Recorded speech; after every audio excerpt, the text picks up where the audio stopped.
Aiwa silks, Kasaragod, Kanhangad, Mangalore. ഇന്ന് രാവിലെ എന്നെ ഒരു വാർത്ത ഞെട്ടിപ്പിച്ചു. ആ വാർത്ത ഇതായിരുന്നു: കേരളത്തിൽ BJP പൗരത്വ ഭേദഗതി നിയമവുമായി ബന്ധപ്പെട്ട് കുറ്റ്യാടിയിൽ ഒരു പൊതുയോഗം സംഘടിപ്പിച്ചിരുന്നു. ആ പൊതുയോഗത്തെ ബഹിഷ്കരിച്ചുകൊണ്ട് സ്വന്തം കടകളടച്ച വ്യാപാരികൾക്ക് നേരെ കുറ്റ്യാടി പോലീസ് കേസെടുത്തിരിക്കുന്നു എന്നതാണ് ആ വാർത്ത. സത്യാവസ്ഥ അറിയാൻ വേണ്ടിയിട്ട് ഞാൻ കുറ്റ്യാടി CA വിളിച്ചു. CAയോട് ചോദിച്ചു, നിങ്ങളിങ്ങനെ ഒരു കേസ് എടുത്തിട്ടുണ്ടല്ലോ, അത് എന്തിനാണ് എന്ന് ചോദിച്ചപ്പോൾ അദ്ദേഹം എനിക്ക് മറുപടി നൽകി, കടകൾ അടച്ചവർക്കെതിരെയല്ല, കടകളെ അടപ്പിച്ചവർക്കെതിരെയാണ് ഞങ്ങൾ കേസെടുത്തത് എന്ന്.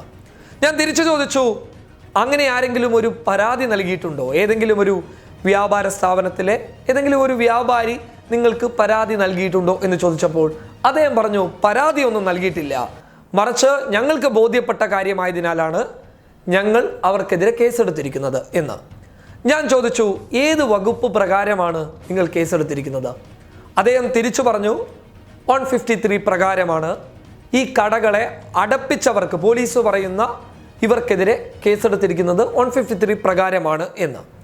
ഞാൻ തിരിച്ചു ചോദിച്ചു, അല്ല സാർ, അതേസമയം അവിടെ ഒരു വർഗീയ രീതിയിൽ മുദ്രാവാക്യം വിളിച്ച RSSകാർക്കെതിരെ ഏത് വകുപ്പ് പ്രകാരമാണ് കേസെടുത്തിരിക്കുന്നത് എന്ന്. അദ്ദേഹം തിരിച്ചു പറഞ്ഞു, 153 പ്രകാരമാണ് എന്ന്. കടകൾ അടപ്പിച്ചവർക്കെതിരെ എന്ന് പോലീസ് പറയുന്ന കടകൾ അടപ്പിച്ചവർക്കെതിരെ 153 പ്രകാരവും, മതത്തെ അവഹേളിച്ചുകൊണ്ട് ഒരു സമുദായത്തെ വേട്ടയാടുന്ന രീതിയിൽ മുദ്രാവാക്യം വിളിച്ചവർക്കെതിരെയും 153 പ്രകാരമാണ് കേസെടുത്തിട്ടുള്ളത്. ഇതെന്ത് ന്യായമാണ് സാർ? ഇതെങ്ങനെ ശരിയാകും? ഇത് ഉത്തർപ്രദേശിന് സമാനമാണല്ലോ. ഒരാൾ കൊല്ലുമെന്ന് പറഞ്ഞ് മുദ്രാവാക്യം വിളിച്ച ആളുകളാണ്.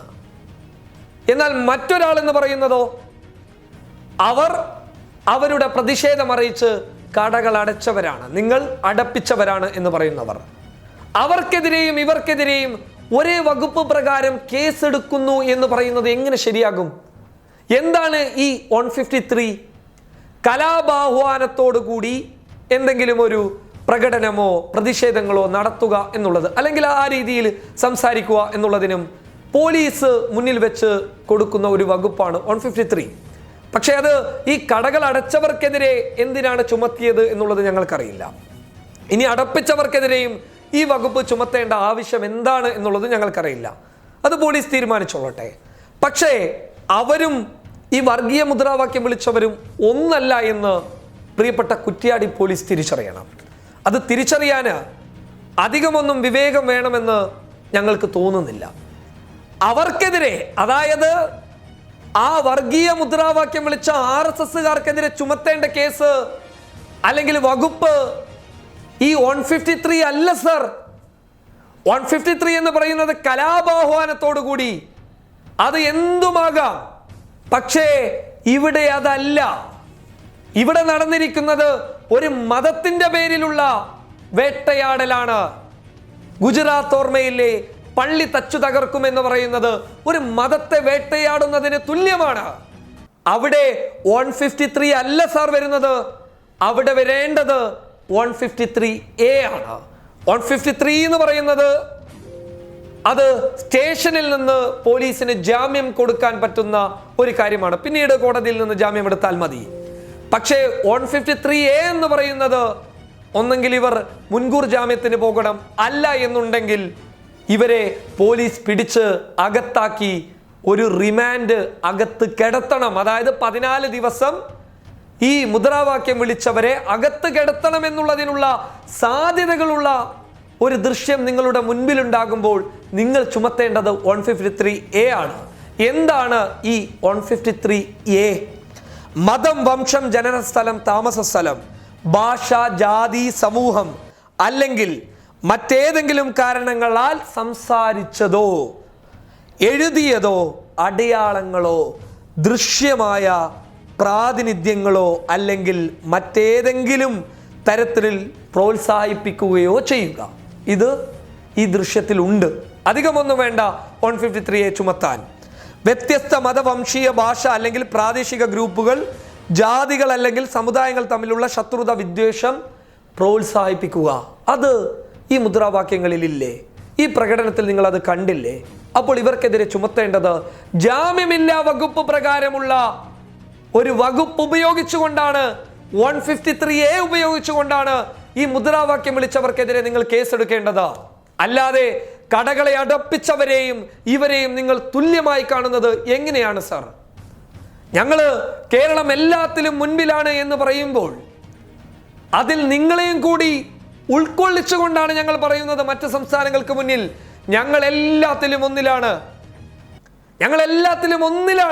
ഒന്നിലാണ് ഞങ്ങൾ നിൽക്കുന്നുള്ളത്. പോലീസിന്റെ കാര്യമായാലും ഇവിടുത്തെ സർക്കാരിന്റെ കാര്യമായാലും ഇവിടുത്തെ മതേതരത്വത്തിന്റെ കാര്യമായാലും ഞങ്ങളൊക്കെ എല്ലാത്തിലും ഒന്നിലാണ് നിൽക്കുന്നത് എന്ന് പറയുമ്പോൾ നിങ്ങൾ ഇവിടെ ഇങ്ങനെ ഒരു വിവേചനം കാണിക്കാൻ വേണ്ടി പാടുണ്ടോ? പ്രഥമ ദൃഷ്ടിയാൽ തെളിയിക്കപ്പെടുന്ന ഒരു കാര്യത്തിൽ നിങ്ങൾ എന്തിനാണ് ഇങ്ങനെ ഒരു വിട്ടുവീഴ്ചക്ക് നിന്നത്? തീർച്ചയായും ഇത് ചോദ്യം ചെയ്യപ്പെടുക തന്നെ ചെയ്യും. കാരണം ഇത് ജനാധിപത്യ രാജ്യമാണ്. ഞാനിത് തുറന്നു പറഞ്ഞത് പൊതുജനങ്ങൾ അറിയട്ടെ. ഇങ്ങനെ ഒരു ഇരട്ടത്താപ്പ് FIR-കളിൽ കൊണ്ടുവരുന്നത് പൊതുജനങ്ങൾ തിരിച്ചറിയട്ടെ. രണ്ടുപേരെയും ഒന്നായി കാണുന്ന നിങ്ങളുടെ ആ കാഴ്ചയുണ്ടല്ലോ, അത് അപകടമാണ്. തീർച്ചയായും ഏത് കോടതിയിലും ഏത് നീതിപീഠത്തിന് മുന്നിലും വിളിച്ചു പറയാൻ തയ്യാറായി തന്നെയാണ് ഞാൻ പറയുന്നത്. അത് അപകടമാണ്.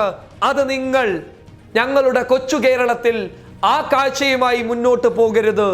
പൊതുജനം അതിനെ നിയമപരമായി നേരിടും.